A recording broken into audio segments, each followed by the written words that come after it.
Ya. Buenas noches, doctor. Buenas noches, compañeros. Nosotros les vamos a exponer sobre las atelectasias y enfisema. Pásale, por favor. Ya. Bueno, la atelectasia es el colapso del tejido pulmonar con pérdida de volumen. Este término se asocia con el colapso ya sea de una región pulmonar periférica, segmentaria o global, o bien el colapso masivo de uno o ambos pulmones, que va a imposibilitar para realizar el intercambio gaseoso. Esta atelectasia son consecuencias de diferentes trastornos pulmonares o extrapulmonares, por lo que en sí esta entidad patológica no es una enfermedad, sino es una manifestación de una patología pulmonar subyacente. Pásale, por favor. Ya, en cuanto a la etiología, se puede desencadenar las atelectasias del parénquima son, bueno, tenemos aquí primero las atelectasias por obstrucción. Estas vamos a tener por obstrucción intrínseca o extrínseca. Dentro de la intrínseca tenemos por cuerpo extraño, tuberculosis o también por secreción que van a producir tapones mucosos. Dentro de estas tenemos la fibrosis quística, bronquiectasias, abscesos de pulmón, bronquiolitis, asma, posoperatorio en cirugías de tórax. Mientras que la obstrucción extrínseca se van a dar por adenopatías como procesos infecciosos agudos, malformaciones, tumores mediastínicos y malformaciones congénitas. Pásale, por favor. Ya, en cuanto a la etiología, también tenemos las atelectasias por compresión. Dentro de estas está el neumotórax, derrame pleural, tumores intratorácicos, neumatocele, atención y adenopatías. Las atelectasias por contracción o cicatrización están la tuberculosis, la fibrosis pulmonar, que es la más frecuente, la bronquiolitis obliterante, displasias broncopulmonares, alteraciones neuromusculares y también tenemos otra que es las atelectasias adhesivas, que ahí estas se encuentran el síndrome de dificultad respiratoria tipo 1 y tipo 2. Pásale, por favor. Ahí le falta el SARS-CoV-2, ¿no? Cierto, sí, pásale, por favor.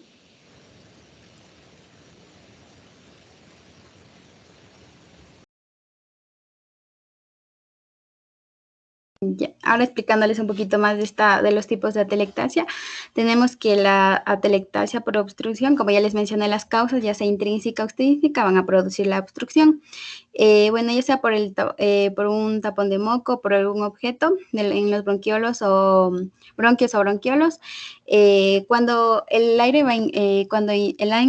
ingresa, debería ingresar a todo el pulmón, hasta donde está la liñita entrecortados, normalmente ingresaría ahí. Pero como está taponada, el aire solamente se va a dirigir a la región permeable, por lo que el oxígeno no va a lograr pasar esta región taponada. Los alveolos que se encuentran en esta región no van a hacer el intercambio gaseoso. Entonces el pulmón empieza a colapsarse. La característica principal que tenemos aquí es que el mediastino se desplace hacia el pulmón atelectásico. Y esto se debe a que como existe el colapso de una parte del pulmón, va a haber un espacio vacío. Entonces, el mediastino como que se dirige allá para llenar ese espacio. En cuanto a las atelectasias por compresión, estas ya sea por acumulación de líquido o aire dentro del espacio pleural, lo que va a provocar es que se encuentra bastante comprimido. Entonces, el pulmón trata de hacer la ventilación y perfusión, pero no va a poder distenderse por esta compresión. Entonces, bueno, aquí el mediastino se va a desplazar alejándose del pulmón afectado, porque como hay aumento de presión, el pulmón está tan comprimido por lo que no se va a poder distenderse, entonces el mediastino se aleja para facilitar la expansión del pulmón. Y en cuanto a las atelectasias por contracción, estas atelectasias se encuentran más relacionadas, como les dije, a la fibrosis pulmonar, por lo que aquí el pulmón tiene una expansión incompleta. Igual estas se caracterizan por ser irreversibles. Pásale, por favor. Ya. En cuanto a la fisiopatología, tenemos que las atelectasias van a comprometer la función pulmonar con cualquier patología que la produzca, causando alteraciones en la mecánica pulmonar y, por lo tanto, también el intercambio gaseoso. Los mecanismos fisiopatológicos de la formación de las atelectasias se va a diferenciar dependiendo de la causa que provoque el colapso. Bueno, aquí tenemos que, como ya se dio la obstrucción de los bronquios o bronquiolos, va a impedir el paso de oxígeno y la salida de dióxido de carbono. Es decir, que como que se imposibilita el intercambio gaseoso. Entonces, si no llega oxígeno a los alvéolos, no va a poder intercambiar oxígeno, tampoco puede, va a pasar el oxígeno al torrente sanguíneo y por lo tanto también la sangre venosa no va a poder intercambiar el CO2 para eliminarlo. Entonces, lo que pasa aquí es que el CO2 vuelve hacia los alvéolos. Esto se conoce como una reabsorción alveolar. Entonces, los alvéolos y la sangre venosa van a sufrir un cambio de presiones. Entonces, aquí la presión alveolar es menor que la sangre venosa. Aquí los alvéolos ya tienden a colapsar. Y ya que está reabsorbiendo gases alveolares que tenían que ser eliminados. Y ya una vez que el alvéolo colapsa, los gases que estaban en el alvéolo salen del alvéolo, por lo que se va a producir una hipoxia alveolar. Estos gases se van a dirigir hacia el torrente sanguíneo, hacia la sangre venosa. A nivel del torrente sanguíneo se va a producir una vasoconstricción pulmonar local, porque estos vasos sanguíneos se van a contraer para desviar el flujo sanguíneo para conservar el equilibrio de ventilación-perfusión. Es decir, que estos gases ya no se dirijan al alvéolo colapsado, sino se dirijan a los alvéolos que se encuentren sanos. Entonces, también tenemos aquí un mecanismo que ayuda a mantener este equilibrio, que es la ventilación colateral. Esto se logra gracias a los poros intraalveolares o poros de Kohn y las comunicaciones bronquialveolares, canales de Lambert. Estas igual pueden modificarse según la intensidad y la extensión de las atelectasias. Igual es importante mencionar que esta ventilación se encuentra desarrollada en los adultos, pero en los niños no está bien desarrollada, por lo que ellos son más propensos a desarrollar atelectasias. Pásale, por favor.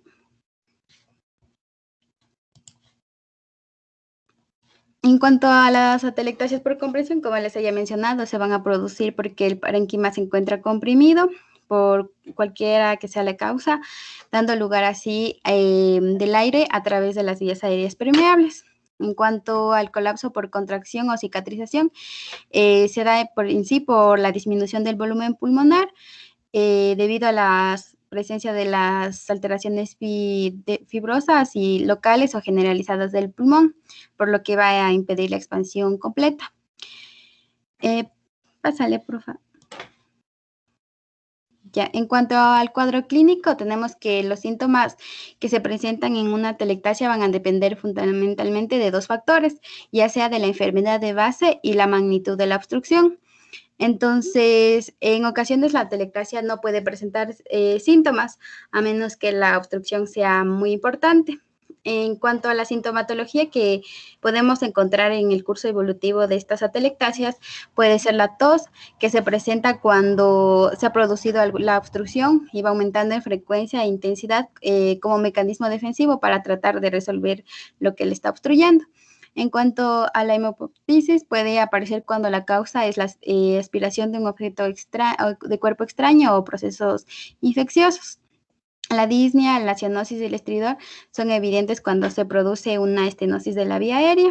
Tenemos también el desplazamiento mediastínico, como ya les había mencionado antes, que cuando se producen atelectasias igual masivas, se va a producir el desplazamiento hacia el lado afectado. Igual es un hallazgo muy frecuente en niños pequeños. Pásale, por favor.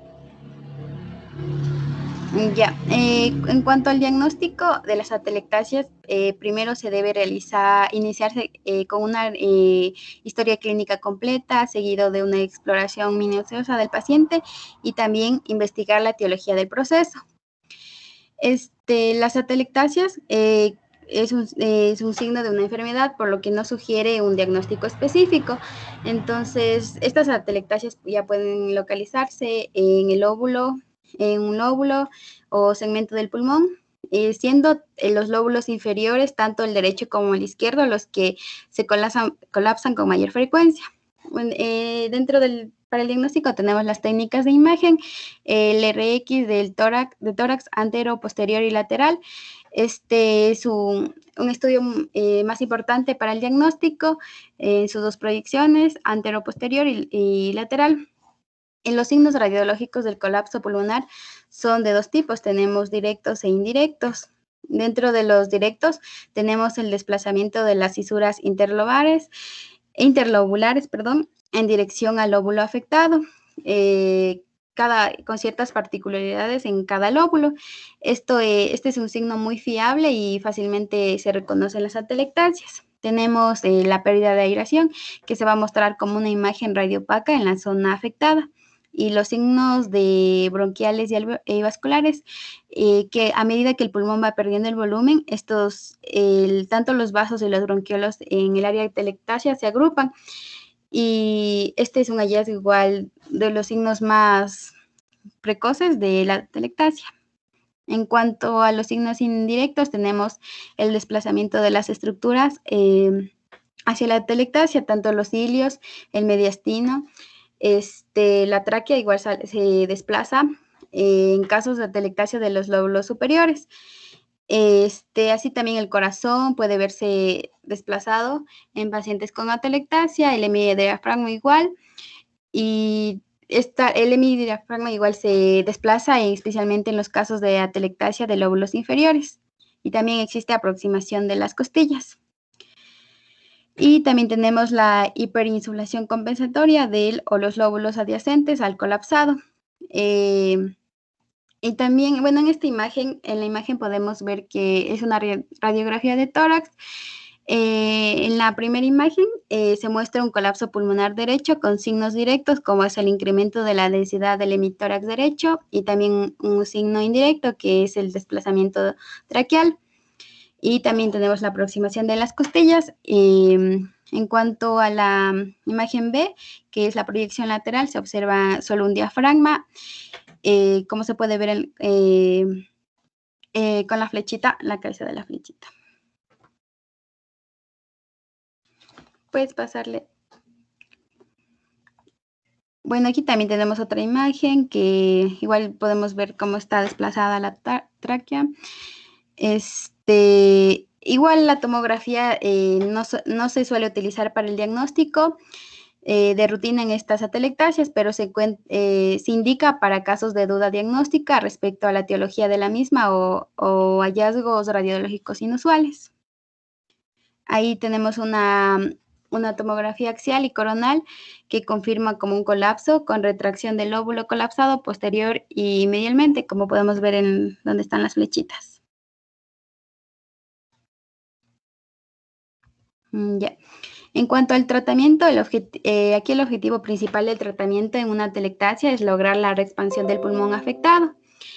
El tratamiento va a depender de la causa, la duración y la gravedad de la atelectasia, siendo lo más importante aquí es tratar adecuadamente la enfermedad de base. Bueno, tenemos el tratamiento específico no quirúrgico, según la etiología de la atelectasia, los broncodilatadores para asma, fibrosis quística, antibióticos ante infecciones bacterianas, quimioterapia y radioterapia en tumores intratorácicos, esteroides, procesos inflamatorios y tratamiento postural y especiamiento de la dieta en reflujo gastroesofágico y expiración. Puedes pasarle, por favor. Ya. En cuanto al tratamiento igual, tenemos el tratamiento quirúrgico, sería una resección en caso de bronquiectasias, anillos vasculares, adenomas bronquiales y entre otros. La extracción en caso que sea por una aspiración de cuerpo extraño. Igual tenemos entre las correcciones la cardiopatía congénita, fístula y tracoesofagia, y la dilatación, y tenemos una estenosis traqueal. Y también tenemos un tratamiento inespecífico, que es la humidificación e hidratación. También tenemos técnicas de fisioterapia respiratoria que ayudan a mantener la ventilación, eliminar las secreciones.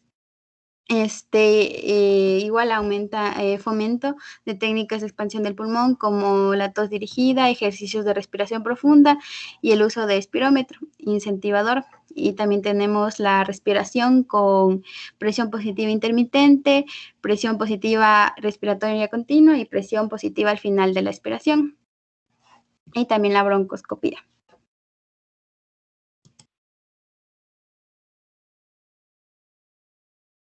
Ya continuando con la exposición, ahora vamos a hablar acerca de lo que es el enfisema. Bueno, el enfisema es la obstrucción al flujo de aire debido a la alteración en el tejido pulmonar, en donde las paredes de los alveolos van a perder su elasticidad y se van a romper. Esto va a provocar que el aire quede atrapado en los espacios alveolares que van a estar aumentados de tamaño, lo que van así a alterar el intercambio gaseoso. Puedes pasarme en control, por fin.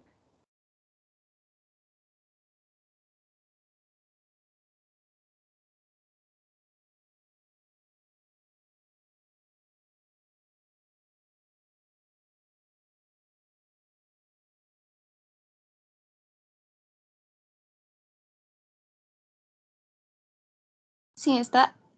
No creo, espérame. No. Espérame. Solicítame de nuevo, por favor. Ya. Sí, sí está. Entonces es mi Inter que está lento. A ver, ya te mandé otra vez. Ahí. Ya, ahí sí. Ya sí, ahí sí. Ya. Entonces, ya, en cuanto a su epidemiología, tenemos que según datos de la Organización Mundial de la Salud, tenemos que alrededor de 200 millones de personas en el mundo van a padecer de enfisema y es causa de cerca de 3 millones de muertes al año, esto lo cual representa que es el 5% del total. Esto se va a colocar como en la cuarta de causa más importante de muerte en el mundo. Pásale, por fin, ya. Es que no se me pasa. Ah, no, ya está. Ya, entonces en cuanto a su etiología, tenemos que el consumo de tabaco va a ser el principal causa de enfisema en todo el mundo. Esto ya que va a contribuir a que la enfermedad, esto va a contribuir a la aparición de enfermedad en un 90% de los casos. Pero también tenemos otras causas, como son los factores que son relacionados, que están relacionados a la aparición de esta enfermedad, que entre ellas tenemos lo que es el consumo de cannabis. También tenemos lo que son factores genéticos, como es el déficit de alfa-1 antitripsina, y también tenemos lo que es la exposición laboral o ambiental a humos o agentes químicos y polvos. Todo esto lo que va a provocar es que se produzca un estrés oxidativo, también que se dé una aparición de células inflamatorias junto con la liberación de mediadores de inflamación y el mecanismo que es proteasa-antiproteasa. Y puedes bajarle el cuadrito eso, por fin. Ya. Todo esto lo que va a provocar es que se dé como resultado una destrucción de la pared alveolar. Pásale, por favor. Ya, entonces, en cuanto a la clasificación del enfisema, tenemos que el enfisema, tenemos 4 tipos de enfisema que se pueden producir. El primer enfisema que tenemos y el más común es el enfisema centrolobulillar.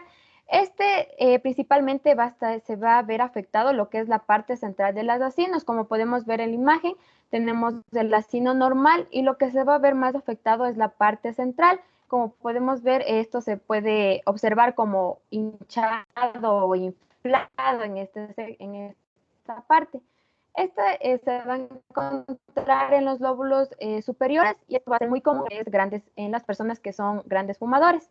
El enfisema panlobular, bueno, aquí va a estar afectado lo que es el bronquiolo respiratorio hasta los alveolos ciegos. Como podemos ver en la imagen, tenemos lo que se va a ver afectado, lo que es el conducto alveolar y los alveolos.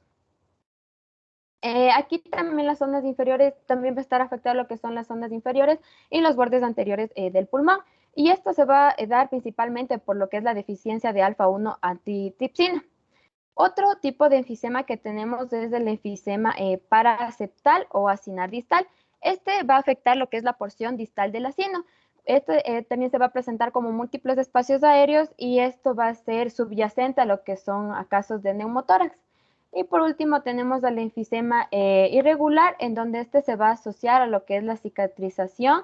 También este se va a presentar como en pequeños focos, es decir, que se va a presentar en distintas partes del pulmón. Y esto también es importante mencionar que va a carecer de significación clínica. Pásale, por favor.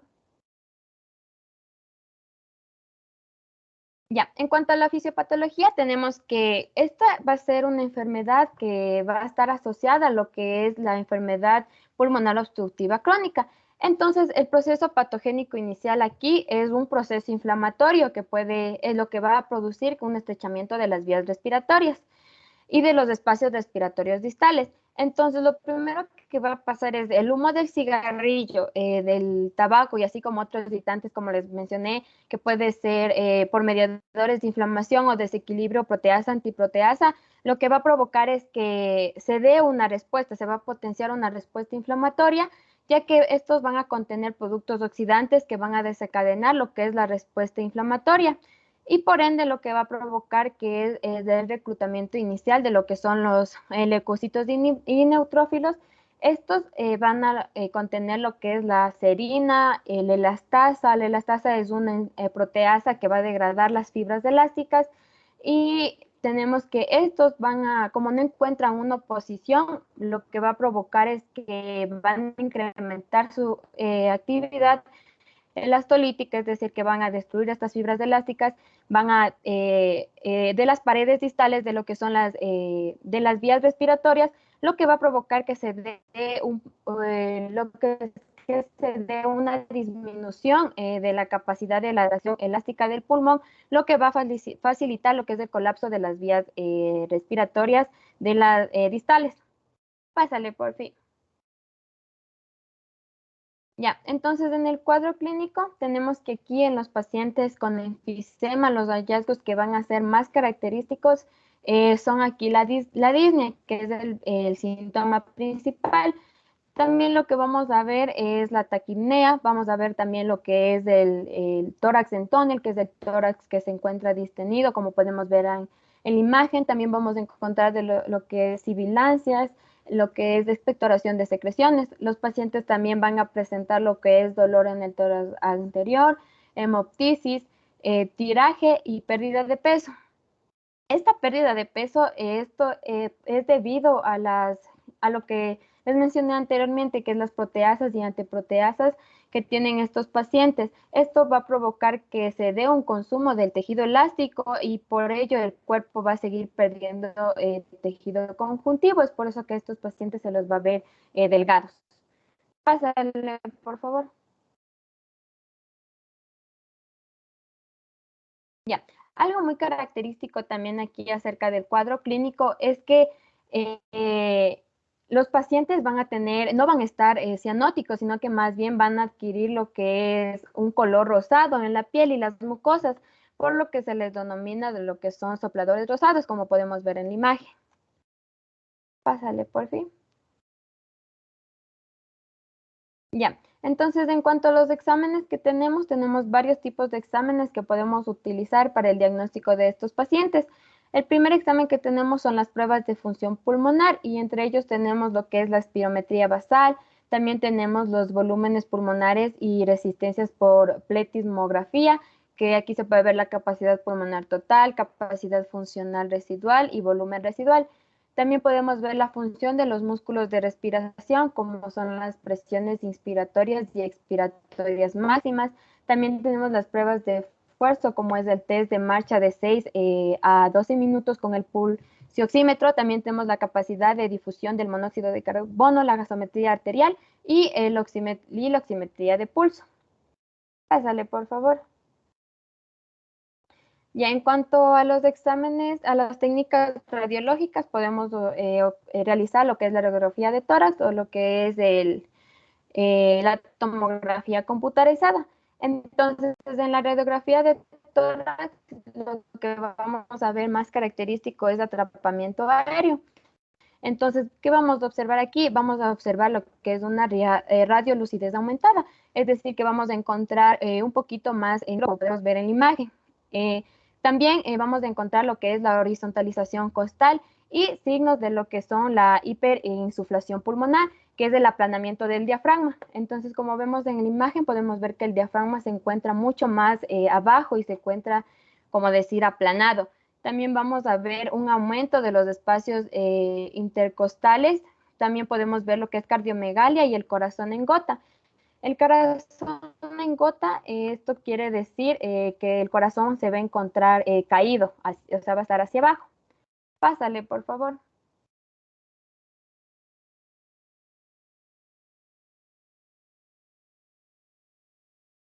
Ya, entonces aquí tenemos dos radiografías de tórax, donde de igual manera podemos ver lo que es la horizontalización de las costillas, lo que también podemos ver un poquito de radiolucidez, y aquí podemos ver lo que es el corazón en gota y el diafragma que se va a encontrar mucho más abajo. Pásale, por fin. Ya, entonces en cuanto a la tomografía computarizada, tenemos que en el enfisema centrolobulillar, bueno, aquí tenemos un corte axial en donde vamos a ver, donde se pueden observar áreas que se encuentran más quísticas que de baja atenuación, como podemos ver en las flechitas de color amarillo, vamos a encontrar estas áreas sin paredes visibles, y esto como resultado de la destrucción del parénquima, como podemos ver en la imagen. Pásale, por favor. Ya, en cuanto al enfisema polnubular en la tomografía computarizada, aquí vamos a ver que se va a observar un amplio rango del pulmón, se va a encontrar afectado y se va a encontrar con baja atenuación. Entonces aquí, por esto debido a que hay más contenido aéreo, como podemos ver en este lado, que tejido pulmonar en comparación de los dos, como podemos ver aquí. Pásale, por favor. Ya, y por último tenemos en el enfisema paraseptal o distal. Aquí, como les mencioné, este se va a ver, se va a ubicar y se puede ver lo que es va a estar más adyacente a lo que es a la pleura y a septos. Además que se pueden ver aquí también zonas de enfisema en donde se pueden ver más centrales, y esto nos puede indicar lo que puede ser asociación con el enfisema centrolobulillar, como podemos ver aquí. Pásale, por fin. Ya, en las complicaciones que tienen estos pacientes es que estos pacientes con enfisema van a tener lo que son infecciones respiratorias más recurrentes. También van a presentar lo que es la hipertensión pulmonar y el cor pulmonale. Esto es el aumento del tamaño y la tensión del lado derecho del corazón. También podemos ver que en estos pacientes van a presentar eritrocitosis, que es el aumento del tamaño y la tensión, es el aumento del número de los glóbulos rojos. Y también vamos a encontrar lo que es el colapso pulmonar o neumotórax. Esto se puede, esto puede poner en riesgo a lo que es la vida de las personas, pero que van a padecer enfisema más grave, ya que la función de los pulmones aquí, esto ya se va a encontrar muy comprometida. Esto es poco frecuente, pero es grave cuando puede suceder en los pacientes. Y por último tenemos a lo que es la muerte. Pásale, por fin. Ya, en cuanto al tratamiento de los pacientes con enfisema, tenemos lo primero que se aconseja al paciente es que deje de fumar, ya que, como les mencioné anteriormente, el consumo es uno de los factores más importantes para producir el enfisema. Entonces, es así que mantener los pulmones sanos y libres de humo del tabaco nos va a ayudar, nos contribuye a una intervención preventiva, y además a la terapéutica del paciente, ya una mejor terapéutica en el paciente que ya va a ser diagnosticado. También tenemos otros, se recomienda también que el paciente evite lo que son alimentos fritos y grasos, o aquellos que van a promover la producción de moco, como es las carnes, los huevos, los lácteos, el queso y alimentos refinados. También no es muy aconsejable que los pacientes tampoco consuman alimentos que produzcan gases en el intestino, como son las legumbres, en las coles, esto debido a que pueden producir distensión abdominal y restricción respiratoria. En el tratamiento sintomático tenemos a los broncodilatadores, que pueden ser por inhalación a mano o nebulizador. También se puede utilizar antibióticos o diuréticos y corticosteroides. Es importante aquí también que los pacientes reciban vacunas para la influenza y el neumococo, ya que como les mencioné, estos pacientes son más susceptibles a lo que son contraer infecciones respiratorias. También tenemos tratamientos como es la oxigenoterapia, y también ejercicios respiratorios. Pero cuando ya se puede también dar lo que es la cirugía, que es la reducción para eliminar algún área del pulmón que esté comprometida o lesionada, y si es necesario también se lo puede realizar lo que es el trasplante del pulmón. Pásale, por fin. Y gracias, eso ha sido todo.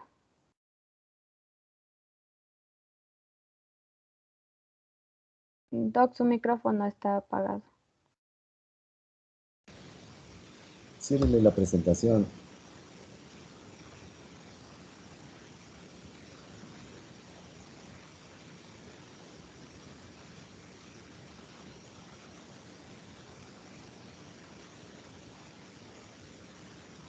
Bueno, abran los micrófonos, los micrófonos.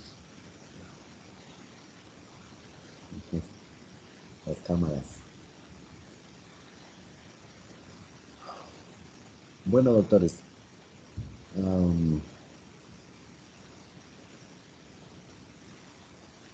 Sí quisiera hacer un resumen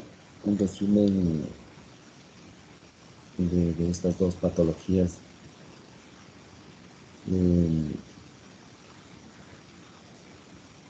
Porque sí son dos cosas que al menos las atelectasias ustedes van a ver muy frecuentemente de aquí en adelante, incluso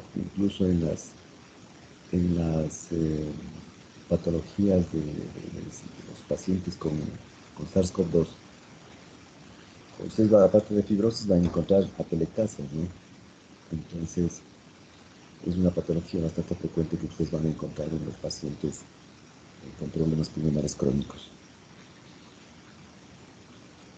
Vamos a hacer una cosa, doctores. La verdad, sí me siento súper cansado estos días, estaba sin dormir para la presentación de ahora que tuve en un congreso latinoamericano. Y he estado todas estas noches ya colapsado, estoy como las atelectasias ahorita, ya colapsando. Ya. ¿Ustedes cuándo regresan?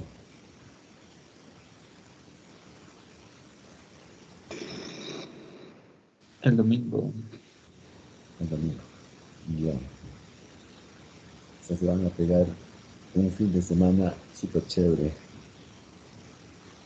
Bueno, eso está bien, que se esparzan antes de que salgan a vacaciones.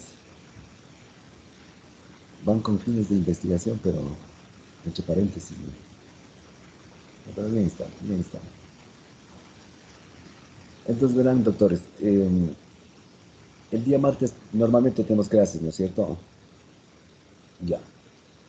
Si el martes no tengo programado nada, entonces creo que tenemos de 4 a 6 o más tarde. Sí, los de 4 a 6. Ya, de 4 a 6. Hagámoslo desde las 4:15 porque si es de hasta trasladarme del hospital a la casa, entonces sí me sé demorar un poquito. Entonces, más o menos 4:15 de la tarde. Entonces voy a comenzar haciendo ese día un resumen corto de lo que es las atelectasias y lo que es el enfisema pulmonar. Quiero que quede claro ciertas partes claves de lo que es estas patologías y para que no quede dudas con respecto a esta situación. Y luego hemos de ver, creo que es el penúltimo tema o último tema es el que viene el próximo martes. Ya es el último tema, loco. Ya, entonces toca coronavirus, SARS-CoV-2. Sí. Correcto. Entonces ya porque ya la siguiente semana ustedes ya salen de vacaciones, ¿no? Yo inicié el examen el otro viernes. El otro viernes es el examen. ¿Y conmigo cuándo quieren? No me acuerdo viendo, pero ya nos pasaron, creo que era jueves. No lo recuerdo bien. No es la próxima semana, sino la próxima. La primera semana de octubre. Ya. Bueno, entonces, la clase esa del SARS-CoV-2, prepárenle de momento, y si es que ustedes necesitan placas radiográficas de pacientes reales, el que vaya a preparar me pide. Tenemos cualquier cantidad de placas de pacientes con no, COVID-19. Entonces, si quieren esas placas, por favor, me piden los que van a preparar para darles y que te van con esas. ¿Sí? ¿Qué más? Entonces, el martes yo voy a hacer un pequeño resumen de toda esta cuestión y para que quede todo claro. Y terminamos con SARS-CoV-2. ¿De acuerdo? Sí, estoy colapsado ahorita, la verdad. Bueno, es que lo que pasa es que me invitaron a dar una conferencia latinoamericana sobre sarcopenia y obesidad en el adulto mayor, entonces, un bonito tema, entonces, sí había que preparar bien, porque había ciertos médicos de México, Bolivia y un médico de España. Entonces, había que preparar bien eso, ¿no? No valía la pena. Entonces, por eso estoy cansado, la verdad. Entonces, mil disculpas, doctores. Entonces, vamos a hacer esto el día martes, ¿ya? Sí. Listo, doctores. Entonces, nos vemos el día martes. Que les vaya súper bien en el viaje y aprendan mucho de esa investigación. Gracias, doctor. Sí, bueno. Chao. Que Gracias, les vaya bien, doctores. Hasta luego. Gracias, doctor. Hasta luego. Hasta luego, doctores. Que les vaya bien.